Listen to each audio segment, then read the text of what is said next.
Here's more wrestling news for December 13th, 2022. And we're starting off with Raw, as during last night's episode, a vignette aired for tribute to the troops, narrated by John Cena. The vignette included footage from previous tribute to the troops events, but unfortunately also included Chris Benoit. In footage from the first tribute to the troops from 2003, the disgraced former world champion can be seen in the ring as he faced Eddie Guerrero at that event.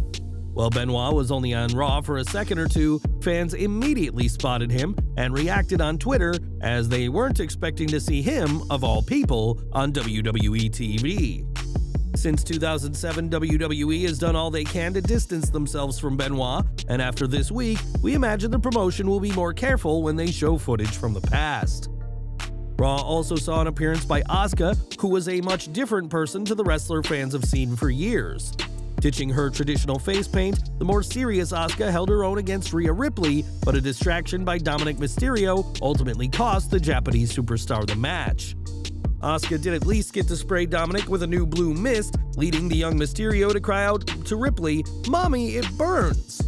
Sure enough, the internet quickly got a hold of the line, and it became one of the most tweeted about topics during Raw. Damian Priest also gave his own zinger, saying that at least it's not burning in other areas, earning himself a slap on the arm by Ripley and the attention of fans online. While the Judgment Day may not have had the best week, it was still Asuka who took the loss on Raw, and with the Empress teasing a darker character, it remains to be seen when the turn will be completed. Before this week's Raw went live, WWE filmed their weekly main event tapings, which saw the debut of a popular indie star. The taping saw Dana Brooke defeat Brianna Ray, who fans may better recognize by her non-WWE name, Kylie Ray.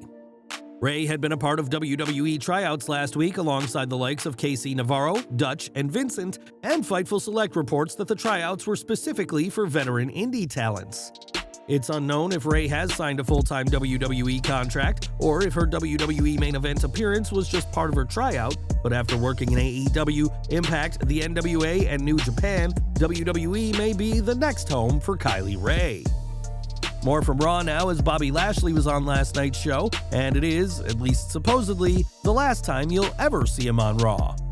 Going into Raw, Lashley was already in hot water after striking WWE producer Petey Williams last week, and this week, the Almighty faced Seth Rollins to determine US champion Austin Theory's next challenger. In just the latest setback for Lashley, it was Rollins who got the win, albeit thanks in part to WWE referee Chad Patton going down with a leg injury during the match. Post-match, Lashley confronted Patton and ended up knocking out a different referee. And after shoving Adam Pearce, the WWE authority figure fired Lashley to close out the show.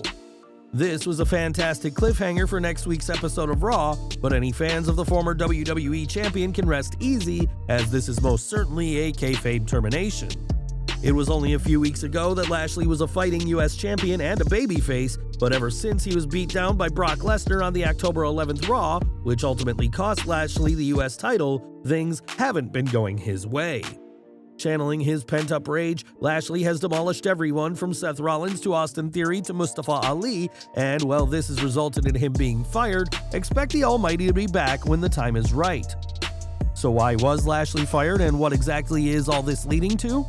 Well, according to sources in WWE, one plan is for this to lead to the return of the Hurt Business, an idea that will certainly go down well with fans. For a year, the group of Lashley, MVP, Cedric Alexander, and Shelton Benjamin proved to be a hit with audiences, but that didn't stop Vince McMahon from splitting them up mere weeks away from WrestleMania 37. With Benjamin and Alexander doing nothing of note, and MVP's work with Omos failing, the plan is for the group to reunite, with Benjamin and Alexander vouching for the Almighty to get him his job back. Triple H's era of WWE has seen the head of creative and talent make a lot of popular decisions, and after fans and the Hurt Business members themselves speaking out about the group reuniting, it looks like that's what's going to happen in the not-so-distant future. Raw also saw Nikki Cross on the show, who gave a huge tease about her future plans. In a bizarre segment, Cross could be seen near a blackboard full of numbers and symbols, but two particular parts stuck out. Eagle-eyed fans were able to spot the numbers 10, 12, 16, which references SAnitY, her NXT stable, which officially debuted on the Gold brand on October 12, 2016. SAnitY had a great run in NXT, but an underwhelming time on the main roster, and it was recently reported that the group's leader, Eric Young, will be returning to WWE after being released in 2020. The other date fans spotted was 11/21/18, which references the date of a match Cross had against Candice LeRae, teasing that the Poison Pixie will be who Cross and SAnitY target first. With Young's return, WWE is getting increasingly closer to bringing SAnitY back, but it'll be interesting to see who is brought in to add numbers to this popular NXT stable. More from Raw, as Kevin Owens seemingly rejected Elias's plea for help against the Bloodline after Matt Riddle was taken out last week. This week, Elias lost his match to Solo Sikoa on Raw, and it was only post-match when Kevin Owens appeared for the save. Now Owens and Elias aren't strangers, as for weeks, the prizefighter tried to foolishly convince fans that Elias' own brother Ezekiel was actually the former 24/7 champion. Clearly, Owens hasn't forgotten this, as after making the save, Owens gave Elias a stunner to remind him where he stands. The two may be far from best friends, but this week's Raw was still the tease of an alliance, as Owens has seemingly replaced Matt Riddle for the time being. When Braun Strowman appears in a WWE ring, odds are that someone is going to be left worse for wear, but recently, the monster among men showed a much different side. This past weekend, Strowman teamed with Ridge Holland, Butch, and Jamie Noble to defeat the Bloodline, Solo Sikoa, the Usos, and Sami Zayn in Noble's final WWE match. As fans in Charleston, West Virginia saw live, Strowman broke character and led a rendition of Take Me Home Country Roads by John Denver after the match, a song all about the Mountain State. WWE live events are a chance for superstars to do things you'd never see them do on TV, and Braun's performance of the song is a classic example of having some fun when the cameras aren't rolling. It's safe to say that Ronda Rousey is one of WWE's top superstars, despite having relatively little experience in the ring. Rousey has only been wrestling professionally for a year and a half, and the SmackDown Women's Champion realizes that she is far from perfect. During her latest YouTube gaming stream, Rousey spoke about her botched DDT at Survivor Series War Games and wondered if there was any way she could please the WWE Universe. "I'm gonna take this DDT better than anyone else on the f***ing earth some other time. I'm going to spike my head, do a f***ing breakdance spin, and then land face first onto the mat. And while I'm bleeding out onto the ground, I'm gonna be like, 'Are you not entertained?'" Rousey has previously said that she botched the move deliberately as Shotzi's head was in the wrong place, and she would have seriously been injured if the move had happened as planned, and also addressed the one botch she does indeed regret. "The only botch I ever cringe at is when I missed slapping Ruby Riott, and WWE made reaction videos of everyone reacting like, 'Oh my god, Ronda messed something up. Let's all react and laugh and make a big deal out of it.' Like, Jesus, you guys looking a little bored? Need something to talk about? Got a shit all over my tan suit?" Rousey has always had a somewhat hostile response from fans, with many still believing she shouldn't be in wrestling, hence why the Fire Ronda Rousey hashtag has been trending after WWE events for the past 3 weeks. Despite this reaction, Rousey has made it clear that she plans on wrestling for a long time to come, but expects the WWE Universe to pick up on every single flaw she has in the ring. Next month, WWE is set to return to India for the promotion's first show in the subcontinent in 6 years. That show will take place on January 18th at the Gachibowli Indoor Stadium in Hyderabad, a small venue of only 5,000 seats compared to the arenas WWE usually fills.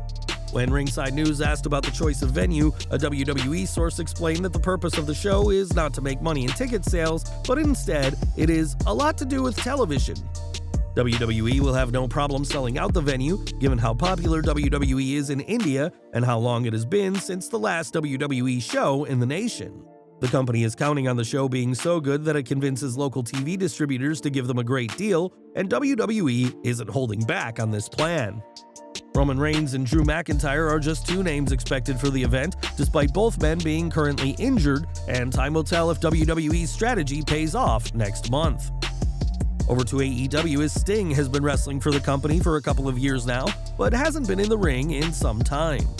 The last time fans saw Sting in action was at Full Gear, but there's a reason for his hiatus from the ring. Speaking to KNC Masterpiece, the Icon explained that he underwent surgery 6 to 7 weeks ago to have his knee cleaned and highlighted the importance of taking care. "I've seen those that went through the physical therapy process with flying colors, did what they were supposed to do, and worked through the pain versus those who did not, and those who did not, they never recover." Sting added that he's well aware that he's not the same wrestler he once was and has had to do things differently in the ring, but that it's only by doing things differently that he's been able to prolong his career. After that infamous injury at WWE Night of Champions 2015, many fans believe they'd never see Sting in the ring again, so while he's out of action for the time being, the icon is hungry to get back to doing what he loves. For over a year, Mandy Rose has dominated NXT as the brand's women's champion, and it's not uncommon to see the Toxic Attraction member trending on social media. This week, Rose's name was again trending, but it wasn't for anything she'd done in the ring. Instead, Rose's name was trending because alleged photos and videos from her exclusive fan page were recently shared online for anyone to see. Rose's website offers exclusive content and the opportunity to directly message Rose for just $12.99 a month and already boasts close to 10,000 likes. At this time, Rose hasn't responded to the alleged leaks, but this is a situation the reigning NXT Women's Champion definitely doesn't want to be in. That's our news for today, guys. Please watch our previous video, 15 WWE wrestlers who passed away in 2022.